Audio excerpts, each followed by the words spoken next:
Welcome to the Lummy Sports Show. I only got one sidekick today. The great, filthy Rhett. I'm sorry about that. I'm used to you always being on two. No, you're good. You're good. No Brian today. He's too busy. He's in the Taylor Swift merchandise line. I think he said he's been there since about 3 a.m. He wants to get that hot Taylor Swift merchandise. He hasn't made it through the line. So, unfortunately, in his contract with us, he's allowed to be able to take time off for personal reasons. And I guess this personal reason is a lot more important than talking about, the Odell Beckham, the Rays' hot start. I mean, what is your feeling, Rhett? Are you okay with him not being here? I mean, I'm okay. Again, we don't like to come on here and talk about Brian's character, throw him under the bus, but let's be honest. I mean, this isn't the first time, we've been left high and dry by the supposed star of the show. And I mean, it's okay. Again, we don't take it personally.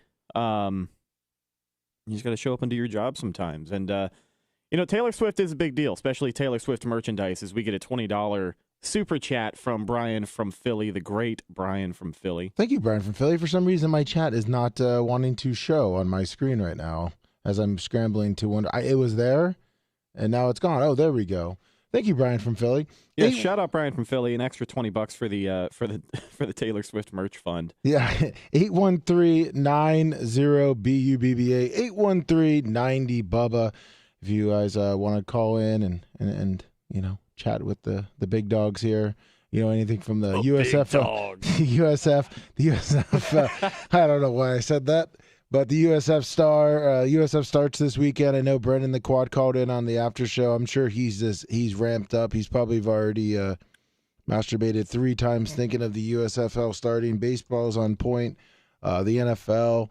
What's going to go on with the Ravens now that they go OBJ, because that's supposedly a good signing of a 30-year-old wide receiver, but, oh well. Yeah, Tim Whitaker, Big Woody said next week, tell Brian to take a week off. Yeah, he may be hung over next weekend, next week from the Taylor Swift concert. Yeah, and it's a 3-day event. I mean, it's not just one night in Raymond James Stadium. She has a residency here in Tampa Bay. Do you think she ever responded to Jane Castor?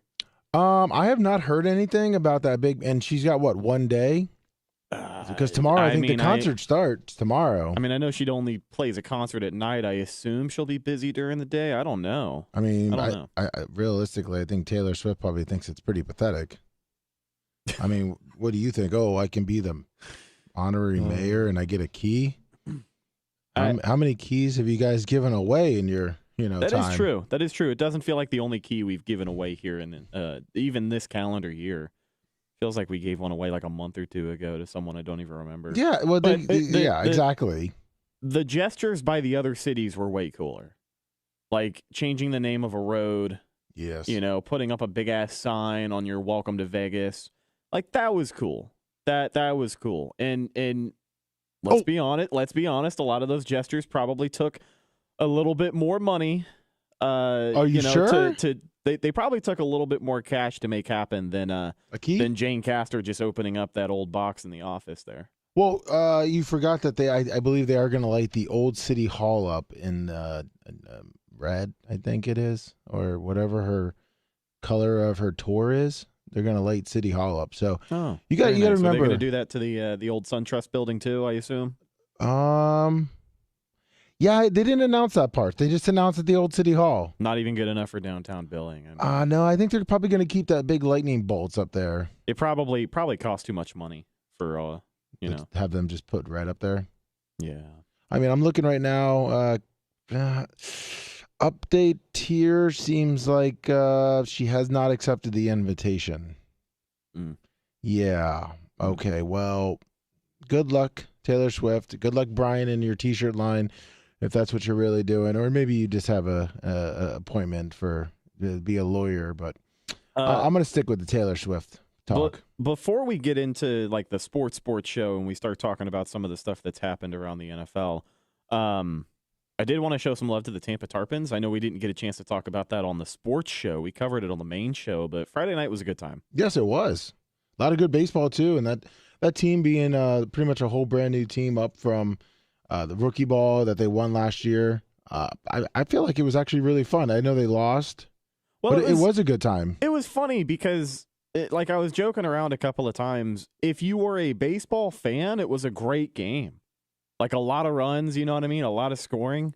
Seemed to go by pretty quick, seemed pretty entertaining, good amount of hits. It was just, yeah, I don't think anyone was there to really watch baseball too in depth. We were there all hanging out, but it was a good time. And yes, it was good seeing everybody again. Yeah, and yes, it is attorney, and I'm sorry, Brian is an attorney, but no, it was, and I think that we will have a really good time on the next one, because I know a lot of people, when I was talking to them about, hey, you know what, you guys didn't come out this weekend or whatever, they're like, oh, we'll make the next one, and I think we'll have enough notice.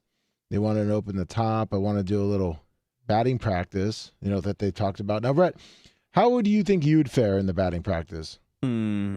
I mean, on 10 pitches, I may clip 2 or 3. Now, when you mean clipped, I mean, do you mean putting them in front of home plate? Sure. I mean, ground ball at most. No. I think I probably could hit 1 or 2, but like I'm not going to, I'm not going yard. I mean, you wouldn't be the worst. No, I don't think I would be the worst. You'd probably put that with Anna. I think I could hit more than Anna. Now, between the two Diacos, I hope so, right? I was hoping you'd just be like, of course. I wanted to see that confidence and be like, of course I can. Come on. I mean, she said she played softball on a tee when she was 6. Yeah, we used to play a lot of baseball back when I was a kid. Like we'd go outside. I was outside pretty much every day. We were playing football, baseball, or riding bikes. Who do you think would be the best between the two Diaco brothers if Jay and Dan were to go off on it? I think Dan would. I think Dan would practice more. I think Dan would put in more work, but and with all due respect to Dan, it just seems like Jay would do it and like make it look easy, and that would piss Dan off. You know what I mean? Like Dan would train hard, and Jay probably wouldn't. But I feel like he would be marginally better. But see, that would be really good shit talking, and we gotta remind Bubba to make sure. Jay always wins the mental game with Dan too. But I've never seen Dan talk shit and get into Jay's head. I have not either. Jay seems like more of a cool as a cucumber type of guy when Dan tries. But we got to remind Bubba, because when he mentioned the batting, he didn't mention Jay, and I think that would just be epic shit talking. When if Dan goes first and Jay's sitting back there like, wow, you really suck, or you know what I mean, and then Dan trying to get back at Jay when Jay's up and Jay hits like hit farther. Because if you look at the hype train that we did 2 weeks ago. I think it was, and Jay was like just wanting to beat Dan and was like, yeah, you suck. Hey, good question in chat, though, when we talk about this pitching challenge. Is it, are we getting lobbed softballs, or are we, it's a person. Is it a machine? Okay, no. But it is a real pitch, or is it just underhand Willie? No, it would be like normal batting practice for the guys. I mean, obviously, the guy's not going to be zinging it in at 80, 75, 80 miles an hour, but he'll probably throw it probably in the 60s. Okay, then maybe I'll hit 4 or 5. Yeah, I mean, these guys are pros. I was assuming we'd have a machine out there, and I'm like, if we're taking cracks at 90-mile-an-hour fastballs, I'll maybe hit 2 or 3. No, there's not a machine. They got guys. They got guys that all they do is just sit and throw. Yeah, practice. Like just back and forth, boom, boom, boom, and those guys know where to put it and how to put it in. And so you think you'll just be cracking it? Not quite hitting down the line, hitting in the gaps. Not quite cracking it, but I do like. Yeah, it would be hitting down the line, ground ball. Grouper Lips Hall of Fame, 1999. Let's go Lightning.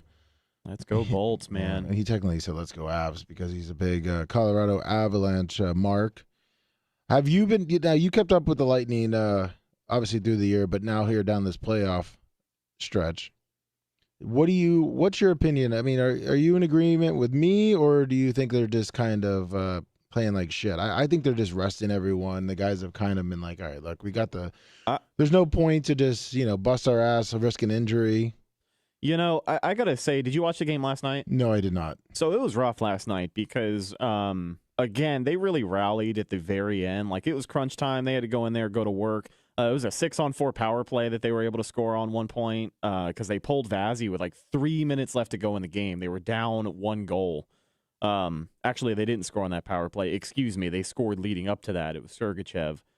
But it's like they got to be better. Like, they just have to be better than they are right now if they really want to go on a run. Toronto's got a lot of talent, and I know that it's quick to write off a Leafs team that more often than not we have seen Tampa eliminate in the first round. But, there were just mental mistakes kind of pretty much to blame for the reason the Lightning lost that game last night. Like, there were 2 goals that I can think of. There was one, it was a dirty turnover. It might have been the same goal. It was a dirty turnover. It was Hedman in his own zone right by the net, and he like bounced it off of his thigh pad, and then it just went right behind him, and it got snatched, and then it was a goal less than 10 seconds later. I was a little surprised that they. I mean, I guess I was surprised they played Vasilevsky.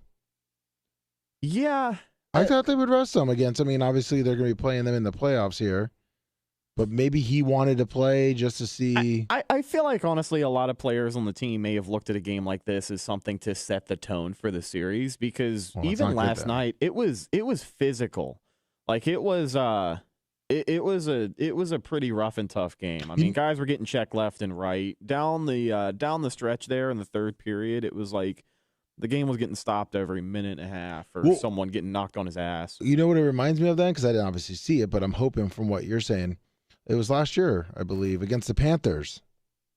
Remember I think it was the second, third to last game before the playoffs, and they got into that, they were just fighting, and the Panthers were just coming out and just hitting them and hitting them and hitting them. Yeah. And then, sets the tone. It set the tone. You know what I mean? Like, Tampa Bay started playing a little harder in the playoffs then. Yeah, and you want to respect them as a competitor, obviously. It's the end of the regular season. Everyone's just trying to get out of there alive and be healthy, but this is a team where you're going to see them again in a week, and you're going to do it for real. And the Lightning seem like like you've said in the past, and hopefully they don't sit back on those morals of of the past, where they've been able to go up to Toronto and take care of business in the last 3-4 years. So hopefully they show up. They got the the Red Wings tonight? Yes. Do you see them rusting anyone tonight again, or think they're going to go out? You think they want to? You think they want to end it with a win? You'd like to. I mean, they're on a 4-game losing streak. I wouldn't be surprised to just see him go ahead and play Elliott. Yeah, I mean, technically, we do need to give him a lot of work. A lot of our guys took a beating last night. Like, you've already got Tanner Jeannot, who is. Coop said he's more than day to day, but he wouldn't guarantee that he's going to play in round 1 or even game 1. So not quite sure what that means. He usually likes to just say shit like that. But he's already injured coming off of the men. Ross Colton went down last night, and he was probably the fastest skater on the ice they had. But he got hit with like a late ass check last night, and he fell kind of funny. I think he ended up playing more, but again, like, I could see him, having a lot less time on the ice tonight just because of that. So I think if they do play some of those guys, they'll probably maybe look to limit their time after the first period or something. Are you still confident? I think you said the last week you say you were hoping that the Rangers were going to take it. Did you say that? I wasn't hoping. But not hoping, but I'm saying if besides the Lightning, were you saying that you could see the Rangers? I feel like they could be a legitimate threat. Yeah, a lot of people don't think they could get it done, but I don't know, man. They really this is a be all end all year for them. They really, really went all in, and they've got a good goalie, and like, I think people forget to credit how good their goalie is. Well, I mean, the way they played last year against the Rangers, I was nervous. Lightning, I'm sorry. It felt like the Rangers and the Lightning, the way they played last year, and looking at them, like, man, the Rangers are going to be good for a while. And then they went out and spent money, too. Yeah. I mean, they went and got Patrick Kane, too, from Chicago. So it's like, I know Patrick Kane's not what he used to be, but obviously he's a name that people recognize. It's like, I just think they could do it. I do think they could do it. But at the end of the day, as far as like the Lightning,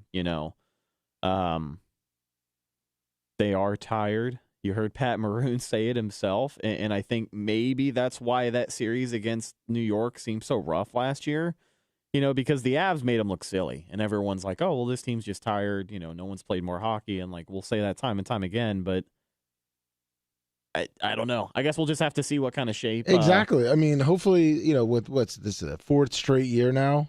Yeah.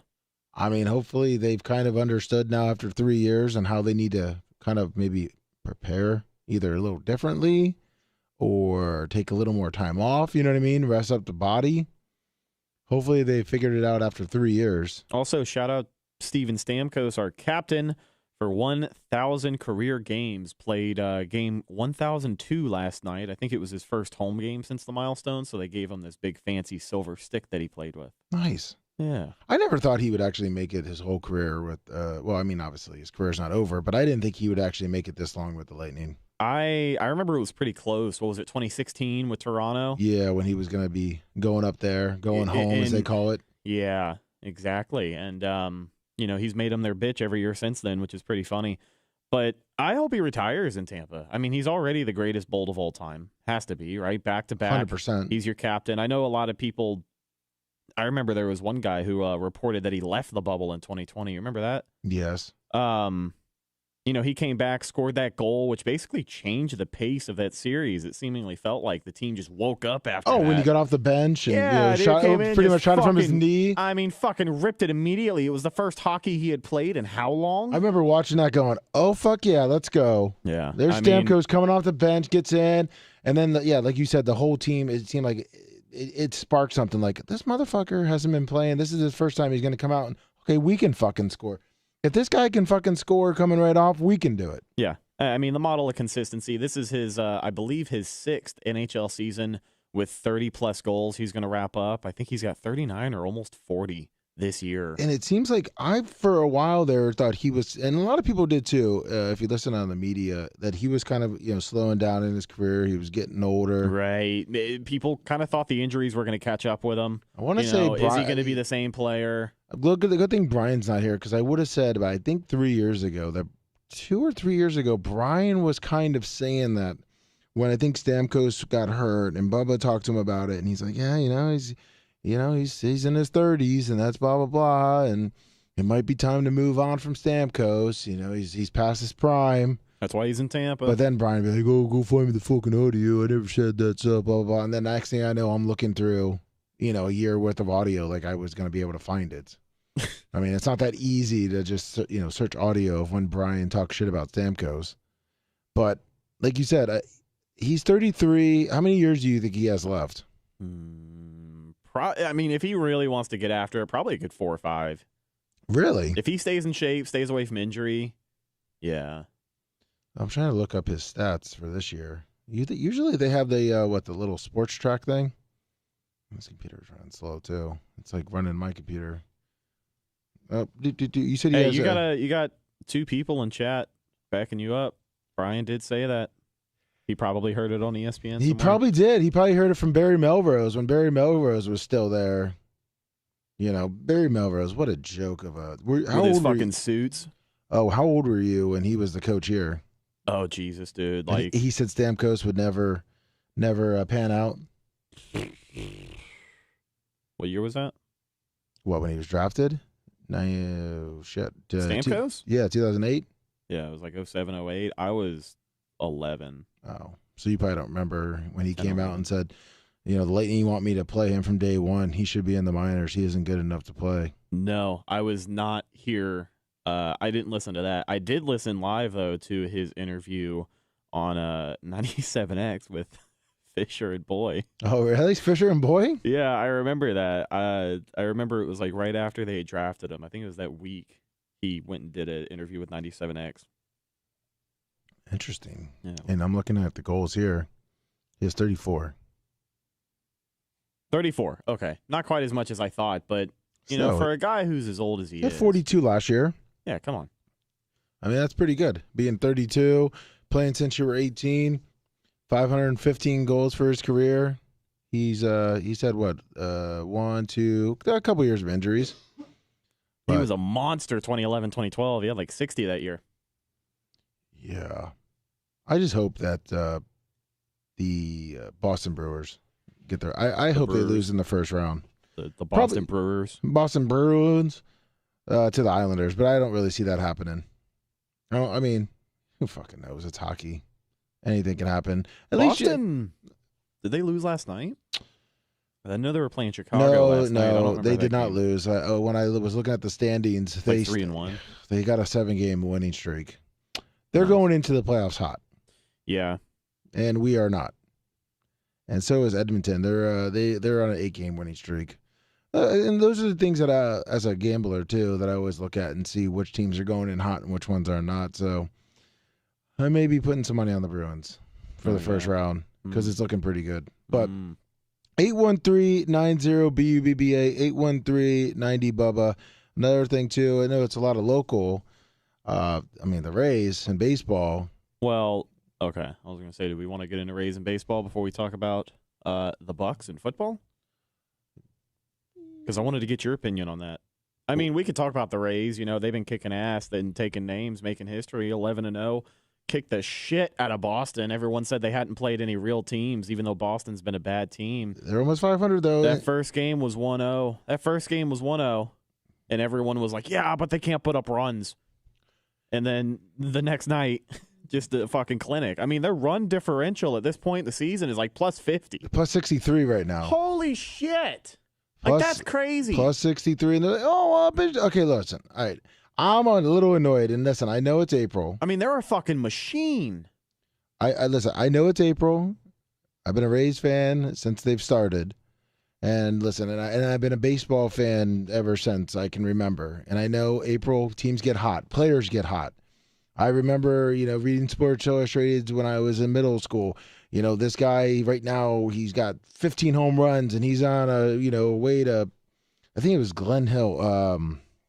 What was his name? Glenn Hill. Glenn Diamond. No, he's from the Cubs. Glenn Hill. He fucking had an opener. He had like 11 home runs in April, and they're like, this guy's a stud. He's gonna smash the record. And I think by July he was batting like $192 with like 25 home runs. You know what I mean? I understand that point, but I'm annoyed that people are like, well, it's because they didn't play to anyone. Okay, well listen, the A's they've won 2 games. Okay, that was just 3 of the but they beat the Guardians and they beat the Angels. Okay, they're weak teams, right? Okay. Well, if you look at that, then you go to the Cleveland Guardians.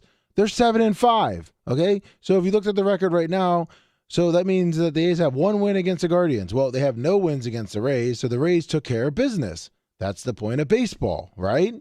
Well, the Guardians couldn't sweep them, and they're 7-5. And then you go down to the Lonely Angels, and they're 6-5. So right now, the 2 wins that the A's have are for winning teams. Yeah, and I got to say, just as far as the Rays and like how they've been successful so far this year, we've seen runs like this before. Like you say, players get hot, and I'm sure it'll fizzle out at some point. But, like guys like Franco, like he's seeing the ball very well to start the year. And like that's what you like to see from a guy like that, right? Yeah, and they're honestly, the Rays don't have they're a pitching machine. Yeah, and they're a hitting machine. They're getting on base, like they're just getting after it. And I mean, the $1 million question, Lummy, is how do you feel about the under/over of 161.5 wins for the Rays this year? I would probably bet the whole house, my whole house on the over. Wow. I mean, obviously, I have a feeling they'll probably drop tonight's game and then probably pick up when Springs is in it. But I was watching last night. I turned it on. It was like. And I was, sitting there watching it with Walker, and it was the 5th inning. And you know what they did? You know what one guy did? He hit it to third. You never see that now. Yeah. They had a small shift because you can't shift anymore, and he did a little slap hit down, trying to hit it down the line, get a good bounce on it. And I think they called him out, and the next 2 guys got up low, and I think it was Yadi Diaz hit back-to-back home runs. But, yeah. You know what I mean? Like they just seem like they get it in their crew. And like I said, it's April, but there's no big name players right now. They're 11-0. Stadium's filling up a little bit more with a lot of people that are jumping on the bandwagon, which is fine. Hey, I gotta say, I mean, as far as the Rays go, it is still unfortunate that they can't open that upper deck. They can if they wanted to. They should. No, because they're not going to.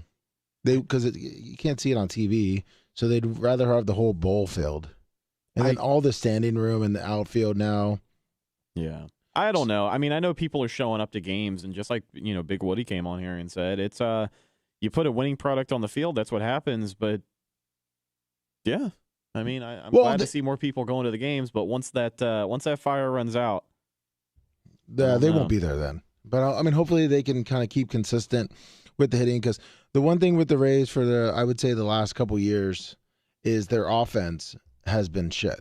And it's not fun to go to a 2-1 game, a 3-2 game, but when you're putting up, 7, you're putting up 11, well, 11, and 9. I mean, that just speaks to how well everybody has showed up. I mean, pun intended, stepped up to the plate this year. When you've got the bats that you do, you like to see them playing like this.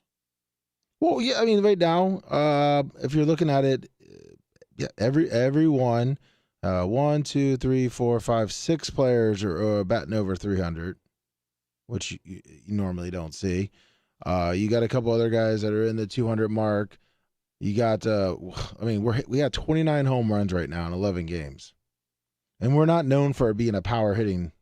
Oh, hell no. I mean, obviously, Wander Franco is one of our power guys. Brandon Lowe is one of our power guys. But, I mean, other than that, really nothing. You know what I mean? We thought we was going to go back to being scrappy and just playing small ball.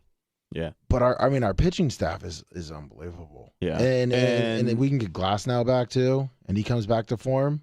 And I think stuff like this is obviously going to get the fan base excited. But as far as the Rays and, I know it's been talked about for a long time, and we've kind of flirted with the idea because it's not like they can have the funds to make it happen next year. But when they do eventually make that next step as a franchise, because it feels like they're so close, doesn't it? Yes. Like, it kind of feels like we're a couple of years away to where they're not regarded as a glorified farm team anymore. And what's going to put them over the edge, Warren, is committing full-time to the Devil Ray throwbacks that they wear every Friday, because those are the best uniforms in baseball, and I don't know why they ever went away from it. I think because it was known for losing. It was a joke. It was a joke, and people fucking love it. They're bringing back the creamsicles this year. The Bucks made that official today. They announced it. Yes, they finally. Breaking news: throwback uniforms are in, and shit like that is unique because you don't see it anymore. And when I see blue and gray.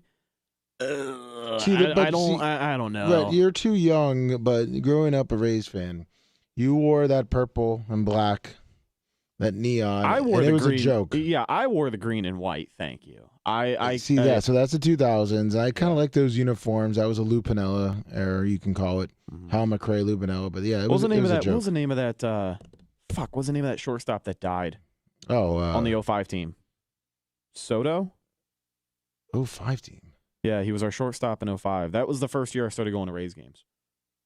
Oh, I know what you're talking about. I can't remember his fucking name. For some reason, Roberto Alomar popped in my head because he had AIDS. I'm like, did he die? I'll find it and get back to you.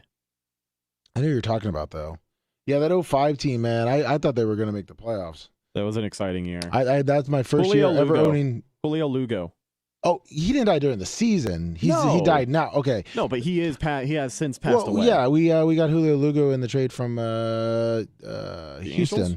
Oh, Houston. I think he was on Houston, I believe. A little skinny guy. Mm-hmm. Yeah, that was my first season tickets was 2005. Nice. I was in college. 704. I bought one ticket. I went by myself. What's going on, guys? How you doing? What's up, Pinstar? We're not talking basketball because it's absolutely atrocious. I was actually almost going to fall asleep because you're talking about the Rays, but they are 11-0. Oh, I'm sorry. I forgot your favorite team is probably the Red Sox. Yes, and they're what are they, 5-5 or 5-6? I mean, the bottom. We're going to stay at the bottom all season. Who, the Massholes? Yeah, right in that cellar. Yeah, I mean, it's trash. Yeah, they're 5-6. You seem like probably a bandwagon Boston fan. Oh yeah, well, I mean, you're from New England originally. I'm not from New England. I'm from Florida. I'm born and raised in Florida. I just had to. I was tortured to go vacation in Rhode Island for 13 years of my life. That counts. Yeah, it was torture, and it was a shithole. No, well. Okay, yeah, Cranston and Warwick weren't shitholes. You're right. I'm sorry. So yeah, with the Rays, do you think that's not the 11-0 start isn't sustainable? Clearly, however, with the pitching, and then it seems like they're having like really timely hitting and these home runs. Do you think that's something that they're gonna kind of even out, and maybe, or is this like team really that good? I think the offense is gonna obviously cool down because at this point they would be probably the best baseball team in history if they could carry this out the whole season. Yeah. But I believe their pitching staff, because this pitching staff did pretty much the same thing last year, I think that they will keep it up. I think the pitch clock helps them. They are a team that likes to get up and go. They don't like waiting. The pitchers, if you notice, they're on it. They're going. I think that helps them. It doesn't let the batter think about anything. They're just ready to rear back and throw it. I think the pitching goes. I think we'll probably have a couple of slides where the hitting goes silence, where we lose like 2-1 games, 3-0 games, things like that. But the team, I mean, listen, the pitching's serious. We can say healthy. As much as I think Manfredi's gotten things wrong, this pitching clock is really I actually watched 3 or 4 innings and was into it. I normally don't even do that with baseball. It goes quick. I really haven't watched many games on TV since this season so far, but I did watch the game last night, Boston and Tampa, and it was kind of nice. Rhett, don't lie. You were watching the NBA play-in game. I know you were. No, it wasn't on TV in the Chili's I was at. Oh, Rhett was looking for it. Rhett was looking for it. I had chicken bacon ranch quesadillas last night. Oh. Yeah, and I was watching the Rays beat the holy hell out of Boston. And then when I was done doing that, I went to the bar and I watched the rest of the Lightning game. All I know is that there's only one cool guy that's ever been to a play-in game, and that's you. Hey, you guys. So I'm just wondering. You guys think the Bruins are going to win it all? No.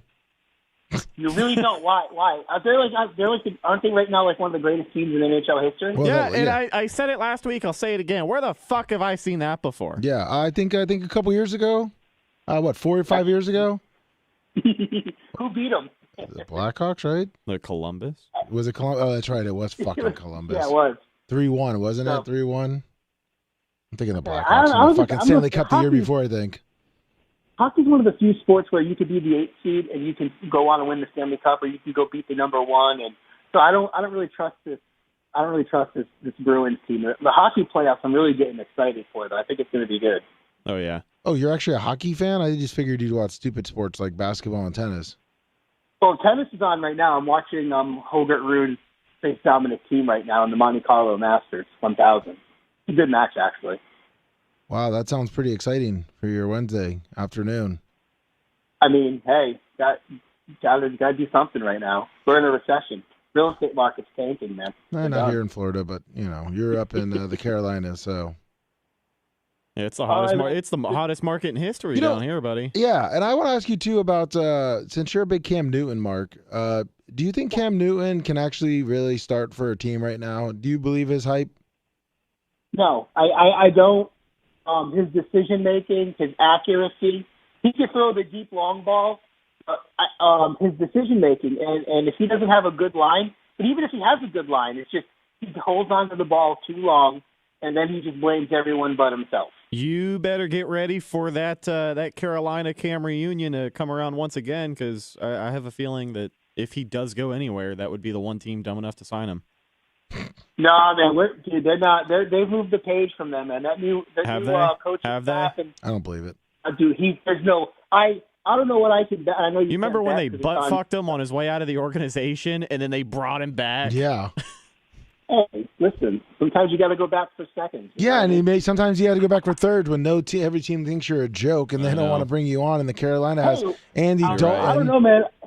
I see your Bucks players are requesting trades now. Yeah, what the fuck, dude? I mean, I gotta tell you, I'm not really surprised. And for the uninitiated, he's talking about star linebacker Devin White. Yeah. Yeah. Devin White, man. At the end of the day, he's kind of a dramatic social media guy. So he's posted before, some passive aggressive shit about wanting to play for another team or wrapping up his time with the Bucks and all that. So this does not come as a surprise. But Devin White, great player, not $100 million linebacker by any means, though. Takes plays off, but I would take him any day as our linebacker. Yeah, he's fine. He's fine. He's more than serviceable. I think he was a little overhyped coming out of that 2020 season because he played out of his mind during that playoff run. And in that Super Bowl, he was probably the defensive MVP. He was all over the fucking field. But aside from that, 2021, 2022, he lacks consistency. And I think at the end of the day, he is an over-glorified off-ball linebacker. He's good at getting after the quarterback, but the only year he was great at doing that was 2020. He had 9 sacks that year. Over the last 2 years, I think he's had like 7 sacks. Yeah, he misses a lot of tackles, and he seems to get a little over emotional at times, especially on social media. So I got to tell you, I like him a lot as a player. Great player, could be incredible. But he sure as shit is not going to be getting paid $100 million by any team in the NFL this year. And that 2020 defensive line was really good. Oh, it was really 2021. good. Yeah. So, I mean, that helps you get sacks. Jackson have unrealistic expectations? No, I think, if anything, I think I can see Devin White probably get whatever he wants if the Bucs trade him. Whatever team they trade for him, I think I could see that team probably sign him to a long-term deal. The thing is, too, is that the team that trades for him, depending on what gets worked out, they're going to have to make him the highest-paid linebacker in the NFL if they want to not pay him on that fifth-year option. Because that fifth-year option is $11.7 million anyways. Yeah. So he's going to get paid that no matter what. So any team that brings him in, not only are they going to have the resources to get him, but they're more than likely going to have the resources to pay for a linebacker long-term. And the only team that can do that with a hole at linebacker is the Eagles. And the Eagles have not ever fucking paid their linebackers ever. No, they know they can just draft or pick someone cheap up in free agency. They're not going to give someone like 13, 14 million for, let's say, 4 years. Right. What's going to bite Devin White in the ass is the fact that he waited as long as he did to come out and say that he wants a trade. Now, I've seen sources say that he told the organization he wanted to trade months ago, and they never made it official. They also have said that they have zero plans to trade him. Yeah. I think if he does not get traded on draft night, I don't know what's going to happen because He'll probably have a holdout, don't you think? It wouldn't surprise me if he was the type of guy to hold out. Like, I'd want to have better faith in him, but this new era of Bucs football, it seems like this is just going to be a distraction for the foreseeable future. So we'll see what happens. I'm so sick of hearing about pro sports players and requesting trades and social. I feel like social media has really killed my love of sports sometimes. Well, it's, honestly, it's just it's the new wave of player. And, this is still hitting me, too, because I'm a fairly young guy. I'm 24 years old, but, it's hard for me to remember sometimes that the guys going into the NFL right now, the guys who are about to be drafted in 2 weeks are, 4 years younger than I am. 3-4 years younger than I am. And I think it's just a mentality thing. You would think 24 and 20 is not that big of a difference, but when I talk to people who are 19, 20 years old, I feel like I'm talking to someone who is 15, 16 years old.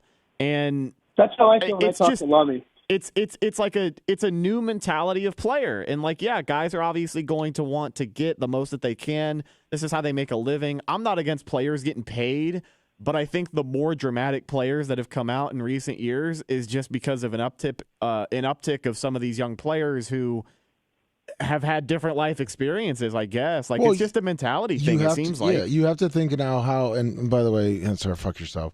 That's probably the chicks you're dating. You go after the 19, 20-year-olds. No, those are 20. Those are 27, and they're not Chili's ladies. They're more like Applebee's. Exactly. No, but Brett, you got to remember this.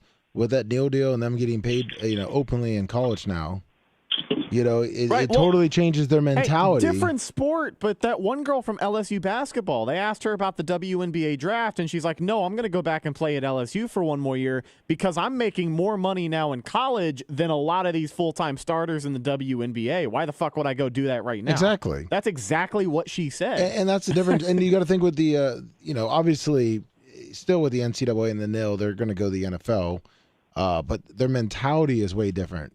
I mean, playing college football now, even compared to 8 years ago, 7 years ago, is way different. The mentality of good thing. Fuck off, Insar. Go watch your tennis match. But the mentality of the players is totally different. Yeah. I mean, they're used to the flash cards. They're they're probably I'm getting this $4 or $5 million NIL deal, whatever, for the all combined. I don't need to listen to this. I don't need to go to college, classes and things like that. I'll just get by doing this, and I'll be in the NFL. And the people who can make that stuff happen for them are the one who are telling them, or the ones who are telling them that, right? Like the guy that has been, let's just say for this specific example, like the guy that has been with this kid since he was late out of high school and he's like, I'm going to be your agent and all that shit. They're going to hammer into their head the entire time, hey, get what you're worth, right? Because there are no guarantees in the world of sports. You could be injured and done tomorrow, and all of that money on the table is now gone. But, like, that's where we're at. These players are coming into it. Some of these guys know the talent that they have, and they know that there are teams out there willing to pay for it. You play the market, you get whatever the hell you can because that's just what it is. Also, the economy's terrible, so why should they not bargain for more money at this point? Yeah, I mean, but like you said, the way that the players, like you said, social media. Right. And Devin White is, maybe he didn't get the money paid in college, but the social media aspect of it, and he sees how the different players, and he's good. I mean, I will take a Devin White on the team. I'm sure you would too. Oh, yeah, absolutely. Even if, he's a pain in the ass. He's going to be regardless of how the rest of his career goes, he's not going to be playing in Tampa, so he's going to go down as a great first-round pick for Jason Light. Oh, 100%. And he'll go down as a really good linebacker. I mean, he's what, 26, 25? Yeah, I think 25. 25 or 25. I mean, look. Year. If you go on Brian's rules, when you hit 30, so he's still got another 5 years. And then for linebackers, I've seen, linebackers can play up to 32. Could play till 34, 35. I'm saying like peak level for the great ones. I mean, obviously he could be great. Look across the defense. Yeah. Look at Levante David. Going to be 32 years old this year and really has not slowed down. One of the things that I do kind of get concerned about, though, is obviously how they're going to fix this now, because it changes your perception of the defense when this is a season coming into it where we knew the Bucs were going to take a lot of chances with younger talent. Still could probably use some help at edge rusher because you've got Anthony Nelson, Joe Tryon-Shoyinka, and Shaq Barrett. 2 out of 3 of those guys are not proven pass rushers. I think what I would love to happen here is Devin White to be traded to the Texans, and I scoop up a couple of those draft picks. And is there any free agent, like somewhat veteran free agent linebackers that we could probably pick up and put right in there for a year or two that are similar to him, or do you think that the Bucs will just draft someone at this point? Sorry, I was responding to a Bubba text. You were asking about Devin White potentially going to the Texans? Well, that would be the perfect location for me. We can get up a draft, draft picks. Get some draft picks for them because they have a ton of draft picks. DeMarco Ryan was a former linebacker. I don't think they have the greatest defense. I'm saying that's just like in a fairy tale world what we could actually get, where the best team would be, and fuck him pretty hard, and then we go out and get a veteran linebacker. And the thing is, too, you have to take into account, I know we don't have to be realistic for this scenario, but, in this deal, he's going to become the highest paid linebacker in the NFL, so there's only a couple of teams that make sense. The Eagles, like I said, are one of them. A couple of other teams, I know Raiders fans are kind of high on him, but I don't know if they quite have the cap to do that or just have him play on that 1-year prove-it deal. That's another thing they could do, right? But they're still going to have to tender that 5th year. So, I mean, as far as compensation for the Bucs, I don't think they're going to get a first-rounder at all. No. I think second or third. Roquan Smith, who is the highest paid linebacker in the NFL, currently on a deal that is 5 years, $100 million. The highest paid linebacker in the NFL. Devin White is no Roquan Smith. No. He was traded for a 2nd and a 5th. So I'd be happy with that. That's the best linebacker in the NFL. So with Devin White again, 3rd and 6th. Maybe a 3rd and 6, you know what I mean? And it's hopefully something that the Buccaneers can take advantage of this year, because if you're trading away Devin White for 2024 picks, what the fuck are you doing at this point? No, you got to do this year. You got to do it either between now or the next few weeks or the night of the draft, which wouldn't surprise me at all if another scenario that hasn't been talked about, maybe the Bucs use him in a package to trade up for somebody. To be honest, I think this team, I know you guys are high on the running back from Texas. Unless there's a good offensive lineman out there, I think what we need right now is players. Yeah, trade up and get him. Trade up and get that. No, but I'm talking about trade up and get that stud right tackle who's probably not going to be there at 19. But I'm even saying like how Jason Licht's done it. You know, he's not 100%, but one of those because the Texans have, I think it was like 3 or 4 third-round picks, 3 or 4 second-round picks. Using one of theirs and getting maybe another lineman or a linebacker that, you know, is kind of under that radar, but can maybe step in and compete and start. Yeah. So it's going to be tough. I mean, you know, when you part ways with any player, it's always going to be you got to find someone as good or better, and it's going to be hard to do that in the case of Devin White. And there's no guarantee he can be traded. No. 641. Hope he doesn't hold out. Hey, what's up, guys? What's Brandon up? The What's up? Well, who is this? Brandon the Quad. Oh, hey, first time, long time. What's up? Yeah. Hey, I was wondering, did you guys see how Philip Lindsay thinks that if he does good in the XFL, that he's going to be starting on an NFL team next year already? Yeah, did you see that on Sunday, the little story they had? What was it? Philip Lindsay, the former Colts Bronco running back. Yeah. So I'm guessing you were watching the XFL over the weekend? Yeah, that's the first 2 overtime games of the weekend. What'd you think of those games on the XFL? They're a lot slower paced than I thought they should be, but no, it's the end of the year. Guys are tired. You know, I was curious to think what you were eyeing for the USFL, because week 1 starts on Saturday. No, yeah, the 15th. Yeah, the 15th. The Philadelphia Stars and the Memphis Showboats, and then the New Jersey Generals and the Birmingham Stallions. Didn't Philly win the whole thing last year? No, it was Alabama. Birmingham, shit. Yeah, Birmingham, right? Yeah, the Stallions won. Oh, okay, so they had a home field advantage in every fucking game they played in. That no wonder. But I think Stupid they're ass actually moving league, it, dude. But I think they're actually moving it around this time I saw they have like 3 host cities now instead of just 1. Yes, I believe. Yeah, it's Birmingham, Memphis, Detroit. So all right. Oh, Canton, Ohio. Canton, Ohio, 4.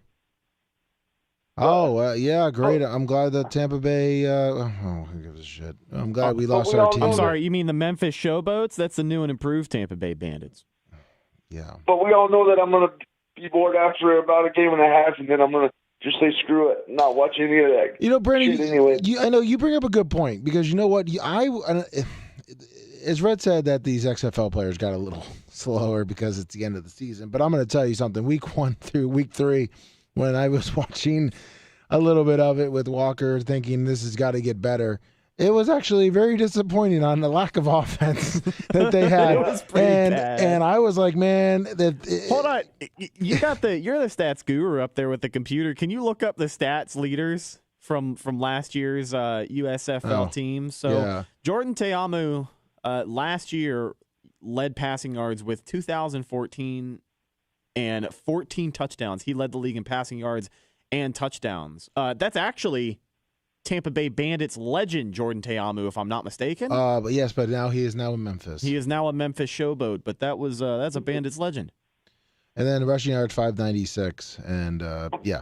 But I mean, even with the XFL, 540 receiving yards. Yes, yeah. That led the league. 540 yards. See, yes, right. This is my point. Now I know I know that they've had talks about the Arena Football League coming back. I was hoping that the XFL was almost going to be kind of like that, like a little more physical, a little more fast-paced. Get it going, run and gun offense, see Spurrier ball, just chuck it 80. XFL or USFL? Either one. Either one of the spring balls. It would have been nice to not see them both bring the exact same thing to the plate. Yeah, and it'd be what do you mean? AA football? Yeah. AA or single A, you know?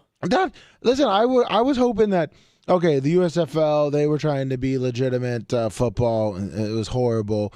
And then XFL's okay. XFL, they're gonna be fast paced. You know, throw the ball down the field, do all these different things. Boom, but what is the first couple weeks I'm watching? The same shit, and everyone's tuning out. Brandon, would you be excited if it was like 48 to 39? Yeah, that'd be a lot better than that's what I thought it was going to be. Yeah, and actually having the Dean Bondino, like they said they're going to speed up the game by him like checking the plays. It's actually slowed it down. It has slowed it down. It's horrible. They need, if anything, if they want to keep this going, they need to turn it more like an arena football where it's, you don't shorten the field, maybe. You know, just like open it up more. Open it up. Field instead of 50, like, and speed it up. Actually have like a 4-point. Well, you say speed it up with this guy, Lummy. That's true. Right. Yes, thank you, Brandon. Listen, right now that you are like the XFL and the XFL and USFL on this call. Yeah. You know, like you have one gear and it's slow. Yeah. And that's not about your. It's with you talking. God, Lummy, why are you burying the guy? I'm not. He understands it. I mean, remember, I understand. He's the gimmick. It wasn't the gimmick. I mean, we talked about it earlier with the Walmart greeter thing. But this needs to be like, Brandon, if you did 27 Adderalls and you were on your wheelchair, like speed it up. Like when I was doing my edging, and Bubba said that was the clearest that I've ever been. Exactly. And that's what they need. Got to get the blood flowing. Maybe not shorten the field. Maybe instead of having a normal 40-second play clock or whatever the hell they have in here, put it down to 25. Have or 20 and make a lot of these offenses no huddles. You know what I mean? Like, think about it. Just kill these guys.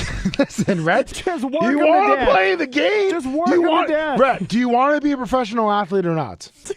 Do you want to be a professional athlete?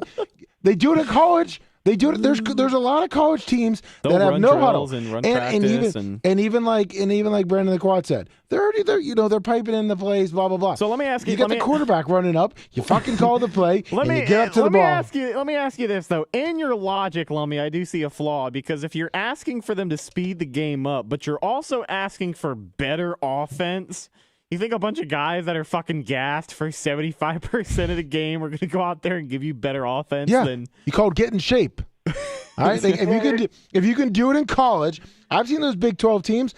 No huddle. Tighten up, fatty. Yeah, that's right. You get up, you run the ball, you get going, and like Brandon said, throw some 4-point plays in there. I don't give a shit. Put them back to the 40-yard line and fucking have them do a jump ball for a 3-pointer. Change the game up, make it interesting. Give them custom names on the back of their jerseys. Sure, shit. Bring out wrestlers to cut promos. Selling merchandise. Yeah, selling merchandise. Give us fucking cameras in the cheerleader locker rooms again.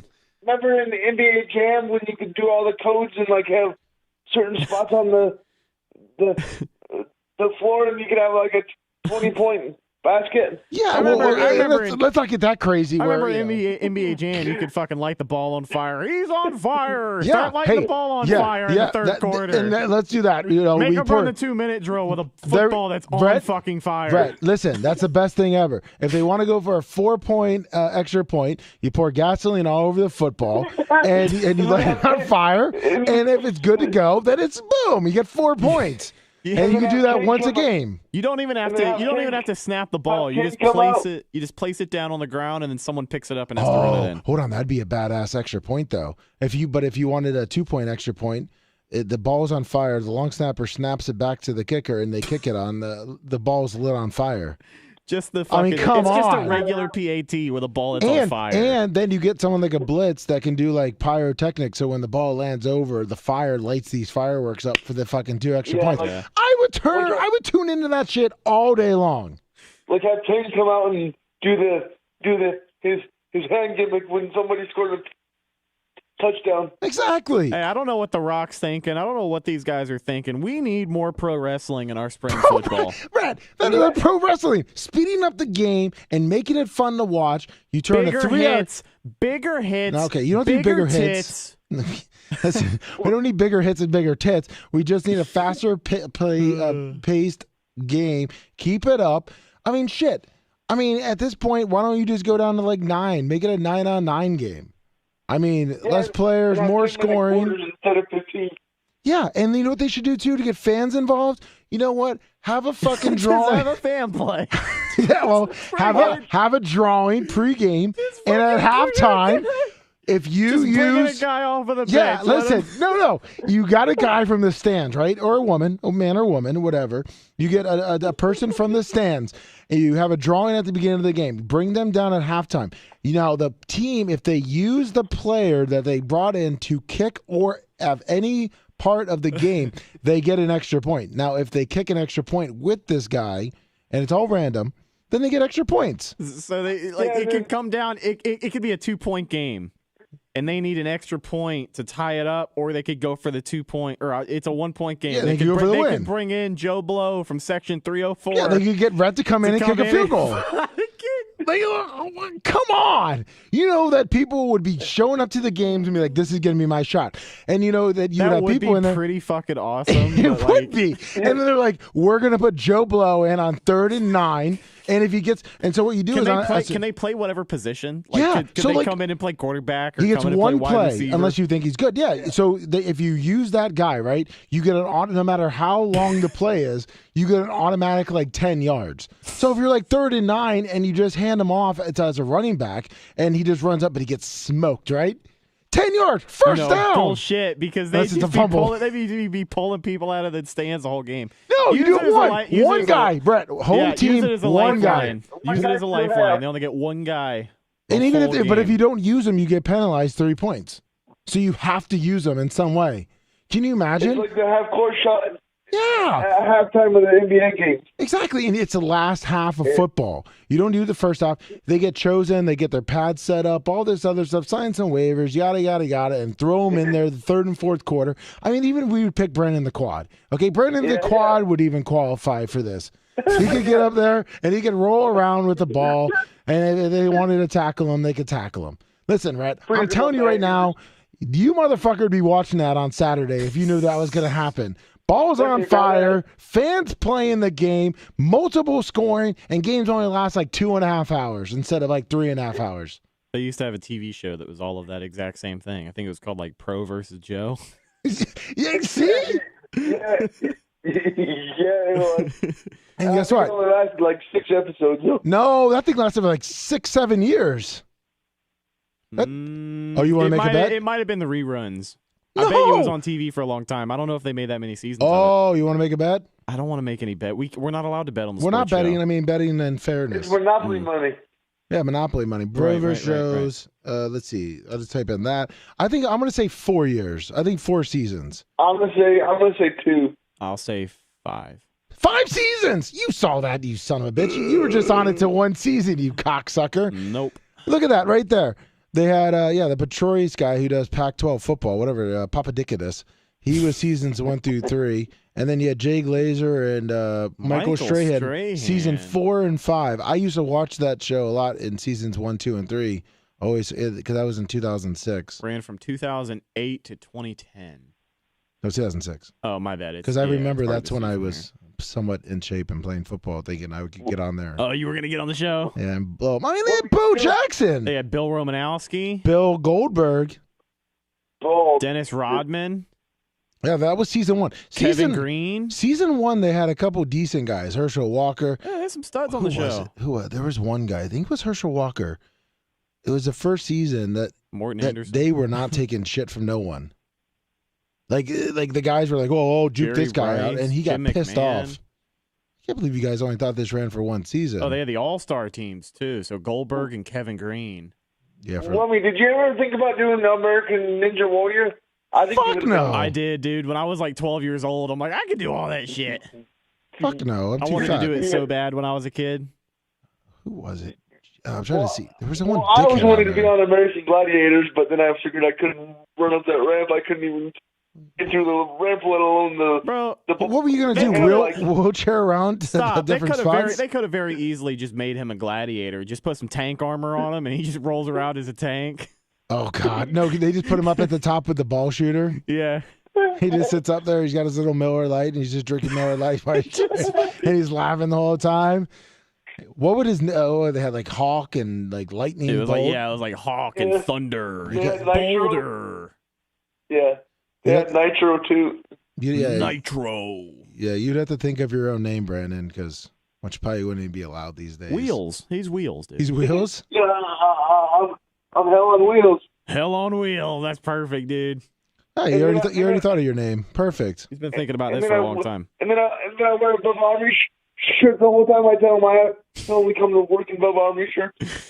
Hell yeah. Yeah, you'd be able to push it out. Well, listen, Brandon, I hope you're super excited for the USFL starting. Hopefully they're listening. Maybe you can cut this up and send it out to the USFL president or the XFL. Yeah, it could be really big for us. Yeah, maybe post it to the Rocks and say, hey, we got some suggestions for making next year better. Better yet, get in touch with Hootie. I know he's on Telegram talking to Tom Brady, the Rock. He's got all the A-list athletes on there. Jump on there and I can't even spell their names right. No, he spells his name right. You know, if you just don't, you never knew how he actually spelled his name. You didn't know what his real full name was, Brandon. Oh yeah, Wheels of Tom Fire. Brady Jefferson or something. No, Thomas Jefferson Brady. Yeah, Thomas the third Jefferson Brady Jr. All right, listen, go masturbate and think about the USFL. I'm waiting to see if that guy emails me about putting the video up on WrestleZone. Oh yeah, thanks for reaching out to that guy too. Hell yeah, dude, that'd be awesome. Thank you. Yeah. All right, Brandon. All right, sounds good. See it. Have a good weekend. Motherfucking Wheels of Steel. I'm telling you right now, man, that would be fucking one hell of a football to watch. They don't act like you would watch that shit. I gotta tell you, as far as like far out ridiculous football goes, I think it wasn't long ago that we kind of saw that play out and kind of. There was an NFL blitz back in the day. I totally forgot about that. Like the video games. That's what I'm talking about. Yeah. You just kind of mimicked that. Maybe that's where it was in my head. But I actually just thought of that stuff. I do like the fan interaction thing. I would love for them to pick you. And for halftime? Yeah, to be the kicker. And hopefully you do better than you did at the Super Bowl experience. Me too. I was the only motherfucker who waited like 30 minutes in line to get 2 shots at it. Which no one got 2 shots. Nobody! Because that lady felt so bad for you. I know. She was like, damn, he waited all this way to come up here and do the same thing twice. And it was the same results back to back. It was literally like, we filmed both of them, and it may as well have been an identical video. It was probably the biggest letdown of the day for me. Well, I wasn't sure which one you actually used because they were both pretty much the same. And I was actually pretty sad about that because, Red, I really wanted you to nail it. Because you wanted me to use both? No, I really wanted you to nail it. I did too. I was Team Rhett at that point. Not that I'm not now. At that point? Oh, it's all right, buddy. I get it. No, it's fine. So, I mean, are you going to check out the USFL this weekend? Good luck getting me to show up next week. What do you mean? No, I'm just kidding. Oh. I'm going to say I'll pull O'Brien. Oh, yeah? Am I going to watch the USFL? No, buddy. It's getting hot and heavy over in the XFL. I'm going to be watching the real football league.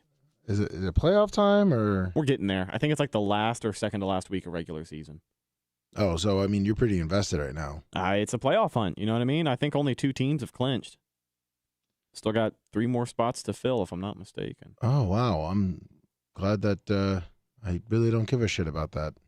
I guess maybe I'll tune in for playoffs. Maybe it'd be way better. What are you going to be watching this weekend? Because I don't think it's going to be playoff hockey, right? Baseball. I'll be watching baseball. I didn't even fucking know. This weekend? Yeah, what are you doing this weekend? You have any plans? Yeah. Saturday, busy. Sunday, busy. Cool. I'm trying to think what I have planned. Yeah, it's all right. I got soccer Saturday. Listen, yeah. Soccer Saturday. Saturday. Walker's getting out there. He's an athlete now. Getting after it. I got fired during stretching this time. Oh, no. What'd you do? I'm getting fired earlier and earlier with Walker. What did I do? Yeah. He was stretching he was doing bendovers, touching his toes, and he thought the ball was behind him to sit on because, you teach him how to sit on the ball and stuff. So he just fell on his ass? Yeah, he fell. He fell over the ball and landed on his butt and tapped his head and pretty much told me to go fuck myself and sit on the sidelines. That's what Walker told you? Yeah, and then the mom, Ashley, he's like, let's call Mom in. Oh. So then she replaced me, and that was the fastest I was ever let go by my kid. Man, they do that to you a lot. He refused to to try to do any drill. So they just look at the size of you and they're like, look at this big monster of a man. There's no way he can handle this kid. They're scared you're going to touch him and break him in half. My first week, I was good, man. We were good first week, and it just kept going, downhill from there. So hopefully this weekend, Saturday, can really get after it and redeem myself and hopefully not get fired in the parking lot. Yeah, no kidding. Because that seems like how it's been working out so far. What do you got going on this weekend? I got Creator Clash this weekend. Yeah, I never got my fucking passes back. Yeah, well, unfortunately, the email said we only got approved for one credential, so I assumed maybe we could have more than one person apply and get some, but I guess it does not work that way. Well, that's pretty dumb. It is a little dumb. I wish we could have gotten more, but I should have maybe put myself through the Lummy Sports Show. Yeah, you probably could have, honestly. Wow, of course. But hold on. I've never heard an event where like one only. Yeah, I mean, this isn't Bucs training camp out here. The Bucs are usually pretty stiff with their credentials that they give out if you are good enough to get some. Yeah. But, I mean, as far as this place go, I was surprised it's only one, but I think it's honestly because a lot of the people who are applying for credentials are just some dude with a YouTube channel who's probably going to go represent himself anyways, because that's the whole ordeal. It's April 15th, Amalie Arena. It is a bunch of YouTubers who put together a fight card every year in box. This is the second one. iDubbbz is the guy who put it all together. And I was really excited to go see my boy Froggy Fresh, but he got pulled off of the card. Oh, Froggy Fresh, huh? Yeah, Froggy Fresh, the one and only Tyler Cassidy, Krispy Kreme boy. I'm glad I am the baddest of them all. If you ain't about money, I don't mess with y'all. That Krispy Kreme. Oh, yeah. I'm glad I didn't get my credentials. Yeah, I'm glad you got that refresher. Yeah. Well, you could have seen him anyways because he got pulled off of the card. Oh, damn it. Yeah. But it should be fun. I'm going to put together a little video, Willie, at the end of it. And nice. Yeah, try and make some content out of it. I think it's one of those things where I'm not even really going for the boxing. I'm just kind of going to see who I can talk to. You know what I mean? Well, good luck with that. Be a lot of people there. Riding your bike around too? Yeah, just doing that. I mean, it says it's going to be rainy this week, but I mean, if there's anything the meteorologists are this time of year, it's full of shit because 100% wrong. They've been telling us it's going to be raining for the last 2 weeks, and we're in the middle of a dry spell. So I hope it doesn't get too wet, and I'll be riding my bike. But yeah, I'll be downtown Tampa, Alafaya, maybe. Thought about doing that this weekend. Bon Boyette, where Jay and Dan go. I like to go. Oh, wow. And then there is Morris Bridge off of Fletcher and 75, which is a much smaller bike park, but the trails are pretty cool. Some cool technical stuff back there. It gets a ton of fun. That's pretty sweet. Yeah, man. I just saw this article. I did not know. I think this happened yesterday. Darren Waller got traded. No shit, did he really? That's what he was to traded the New York Giants for a 3rd round pick. How did we miss this? Well, I mean, we don't do a sports show every day, but I mean, looks like it happened. Yes, he just signed like a 3-year deal. Yeah, this says on a Tuesday, less than 24 hours after tight end Darren Waller and his wife had returned to Vegas from their honeymoon. He missed most of last season because of a hamstring injury, was unexpectedly traded to the New York Giants for a 3rd round pick. Fucking A, I would have, with the Bucs and the hole that they have at tight end, I would have given up a 3rd round pick to go get Darren fucking Waller. Well, it says reports say that the Raiders received an offer for a 2nd round pick from the Packers ahead of the November 1st deadline. A source with direct knowledge of the negotiations confirmed to ESPN. And the Dolphins also had interest in trading for the Titans. But that was at the deadline. That was okay, that was before the trade November deadline 1st, during the season. He hasn't played. Yeah, 3rd round pick.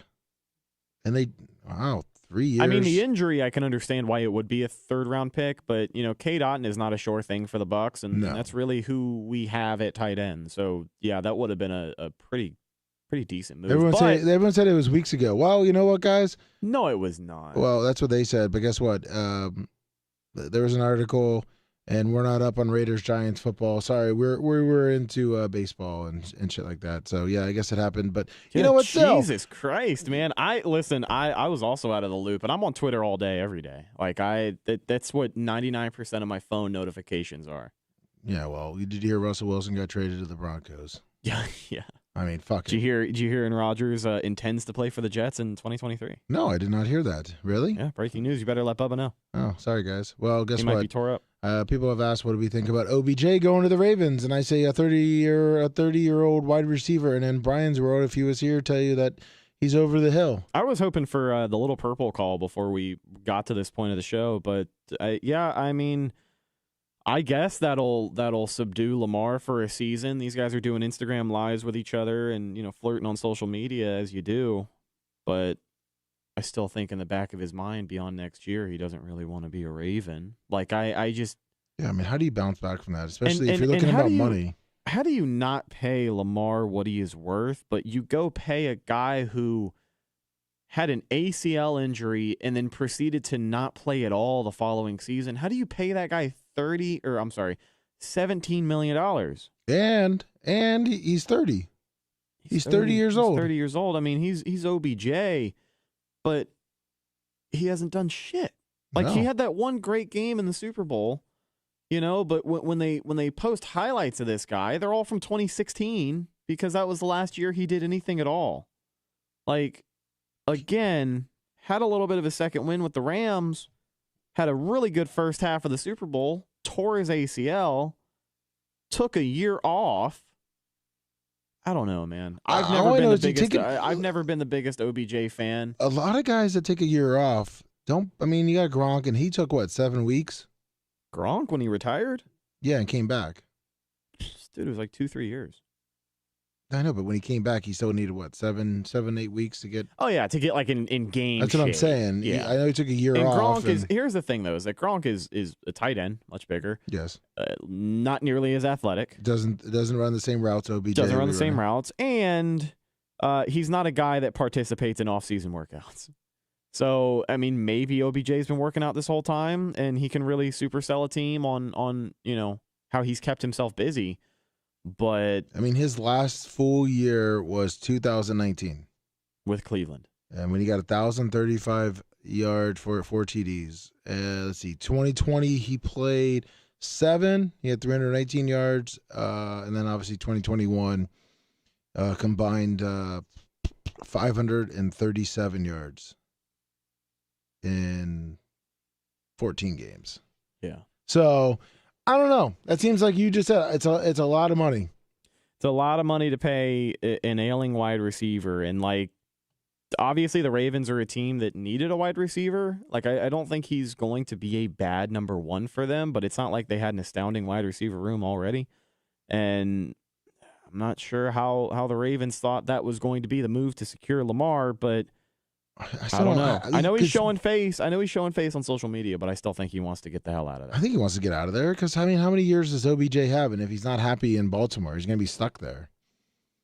He literally, I mean, do you see him still wanting to sign a 5-year contract with a 30-year-old wide receiver that maybe have 1 or 2 good years left in him? I mean, nothing. There's been talks. Finn202R says there's been talks about Ezekiel Elliott might be going to the Bengals. It seems realistic. Either that or maybe like the Chargers. I don't know. I think Zeke's done. I just don't see him being something that's going to be besides 400 yards rushing. Hey, I mean, look at these guys. Really getting a second chance to show their colors in the XFL. We just talked about Phillip Lindsay. Oh, so you think Zeke the biggest breakout XFL star there is now, former NFL running back? Hey, maybe we'll see Zeke. In the playoffs right around the corner. Some team needs a little push. Maybe you see Zeke pass a physical, get the fuck up in there, or USFL. I mean, the opportunities are out there. Memphis Showboats. That would be television. I think that would bring ratings. What, Zeke? For a week, yeah. I think if some team signs Zeke, they would get a bump in the ratings that week. Now, because people would want to see him and be like, "Is this motherfucker really?" Yeah, but what do you think his ego would be when he's averaging the same he did in the NFL and the USFL? Then everybody will turn the TV off. No, I mean, fuck it. Hold on. It might be another top headline that is old news, but it happened yesterday. Jeff Okudah to the Falcons. Man, the Falcons are going to be dangerous this year. Yeah, they've had a really good free agency. I'm surprised to see or I am curious to see what they do in the draft because they are having one hell of a free agency. They're building a nice little team down there in Atlanta.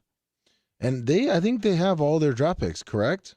If I'm not mistaken, I don't think they traded anyone. Let's see here. Let's go right here before we wrap it up. Who have they had to trade? Let's see. Falcons. Oh, 5th round pick. Let's see. They got the number 8 pick. Okay. Not bad. They're in talks of getting Richardson, right? Yeah, maybe Anthony Richardson. Lamar, I have not ruled out Lamar for Atlanta. In the back of my mind, I still think they're a team that would be willing to maybe jump on something like that if the opportunity presents itself for them. Oh yeah, they got 1st, 2nd, 3rd, 4th, 7th, and 7th. So they got some picks still. They can definitely go out there and definitely improve their team through the draft, especially with that 8 pick. I mean, I think maybe if AR is not there, I could see them maybe trading down, just loading up on players because I think the Falcons could be dangerous. I mean, I think the Bucs might have a little bit of work to do. I don't see really the Saints doing much, especially the Panthers, but I think the Falcons might be able to take the division if the Bucs don't step it up this year. If the Falcons hit a home run at the quarterback position, then they could definitely compete for the NFC South. Yeah, because I don't see Carolina with Andy Dalton. I don't think the Saints are going to be that good. I don't either. I don't, and not because they don't have the talent. I mean, the talented guys they have are getting older. Michael Thomas hasn't played any fucking football in like 3 years, but he's still one of the highest paid wide receivers in the NFL. Cam Jordan, that cheesy ass dude, he's getting older every year. You know, he's not as productive as he was. And Kamara's suspended? God, I mean, they throw his ass in jail. I don't even think he's going to play. You don't think so? I mean, we haven't heard anything about his suspension. We haven't gotten any updates. We haven't, last we heard was that the NFL was investigating further, and there's more and more concrete evidence that, he kind of just beat that guy up out of spite. So, I don't know, but 2 days Atlanta ago, Falcon, what the fuck? 4 reasons why Alvin Kamara. AtlantaFalcons.com? Yeah, I just typed in his name. Yeah. Top stories, 4 reasons why Alvin Kamara will join the Falcons. Okay, from Blogging Dirty, Fan-Sided, which is a fan blog. Yeah, I seriously, and by the way, way to go, Google, on putting that as the top stories. Yeah, not just the top story, but the top 3 fucking stories about Alvin Kamara you should be reading right now. Yeah. Is this opinion editorial and why he should. Oh, 3 weeks ago, their attorney asked to throw out the battery charges. Yeah, I don't see that happening. Attorneys for Alvin Kamara says victim touched woman's hand before a Las Vegas beating. Oh, that changes everything. That guy absolutely deserves it in. I mean, what a fucking scumbag. Oh, he deserved to get his ass completely kicked. What a scumbag. He touched a woman's hand, beating a woman, or said the victim in a 2022 nightclub beating grabbed a woman's hand before the altercation at a Las Vegas nightclub. Huh. Yeah, they should have killed that guy. It says that the beating was self-defense. Are you fucking kidding me? Well, I guess there's mic'd up footage of them getting in the car, and they're like, yeah, man, I hit that motherfucker so hard. Like, I just saw y'all swinging, and I came in and all this shit like that. Like, oh, I'm sorry, because he touched her hand, maybe? Or is it? The female quickly pulls her hand away from Mr. Green. This unwanted physical touching was noticed by battery. Well, yeah, was noticed by one of the individuals within Kamara's group. As Mr. Green's unwanted physical touching was rebuked, then Mr. Green proceeded to follow the female who was attempting to enter the elevator. And this is supposedly seen on camera. Kamara's attorneys refer to the unwanted physical touching as, quote, battery. When the elevator doors opened, Kamara put his hand on Green's chest to stop him from entering the elevator. Green then slapped that person's hand out of the way. Kamara's hand off his chest. Kamara shoved him before another suspect, identified as Lamons, punched Green and knocked him back against the wall. Video shows several people then stomping on Green, who is on the ground. You know what, Rhett? We got this whole thing wrong. You know what? He grabbed her hand at the nightclub. They left to the elevator. That guy supposedly went to the elevator. Kamara pushed him out of the elevator, and then they started stomping on him on the ground. Mm-hmm. And and what part of the video do you see self-defense? I don't know, man. I think Alvin Kamara is a hero. I think he should be commended by the NFL for saving that woman's life. She was in fear of her life, right? We got this totally thing wrong. We got it all wrong here. Pretty scary situation. It doesn't say where they were. I didn't know if this happened in Vegas. Yeah, Vegas. Yeah, Las Vegas. Yeah. So, yeah, and then there's that video that I was talking about, the one where they're all in the car talking about what happened. Yeah. You know, so Vegas, very scary place. I'm sure top 10 in the country for human trafficking. He was just looking out for this young woman. God bless him. Yeah. Let's see. Bubba Camaro then charged in order to strike and or punch him about the head, neck, chest, upper back, and or torso area. All right. Oh yeah. Kamara's attorney also claimed the charge of substantial bodily harm is incorrect. Did you ever see a picture of that guy? Yeah, he had his ass completely kicked. I mean, he looked like he got ran over by a fucking back truck, dude. All 18 wheels on it. Jake Paul and Nate Diaz are signed to fight too. What? Oh, Jake Paul and Nate Diaz. I was thinking Logan Paul, who just re-signed a contract extension with the WWE. Yeah, no. But Jake Paul, the boxer, still out here doing it, following his first L. Going to go fight some other washed-up MMA guy. Whoa. So he can get. Hey, listen, as much respect as I have for Nate Diaz, man, in a boxing match, I don't know. With the great Jake Paul? In a boxing match with boxing gloves on in a boxing ring with boxing rules, I don't really like Nate's chances here, no. Yeah, so August especially 5th. Because he can't open hand slap him with boxing gloves on either. You won't be able to see the Stockton slap. Yeah, well, I guess August 5th. Would you watch that?